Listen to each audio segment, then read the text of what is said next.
После того, как все вопросы были обсуждены, мнения по ним выслушаны, организаторы встречи перешли к церемонии вручения государственных наград, тем самым участникам мероприятия, к которым и относились слова «богатство нации», потому как их усердие и неустанность в выполнении возложенных на них задач и обеспечивают региону процветание. В числе первых были названы имена новых кавалеров высшей награды республики Ордена за заслуги. Прозвучали как фамилии тех, кто и сейчас трудится над приумножением благосостояния края, так и тех, кто много лет назад закладывал основу сегодняшних успехов республики, которых уже нет с нами. Это и видный общественный деятель начала прошлого века Муса Саутиев, легендарная Асият Тутаева, нынешний глава правительства республики Ибрагим Альсаков, участник Великой Отечественной войны Муса Атигов и простой школьный учитель Мадина Цилоева.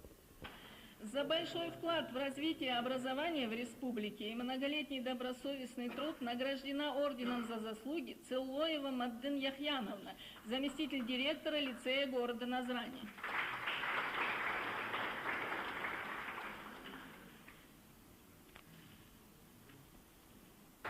Также в зале сегодня присутствовали новые обладатели почетного звания «Народный артист Ингушетии», заслуженный работник культуры, заслуженный врач республики, заслуженный работник здравоохранения, заслуженный учитель и других высоких степеней общественного и государственного признания. По данной встрече были оглашены имена наших земляков, удостоенных Российской муниципальной академии, и медали под названием «К столетию Михаила Шолохова». Ею был отмечен труд тех наших соотечественников, кто много сделал в юбилейный год для популяризации наследия выдающегося писателя.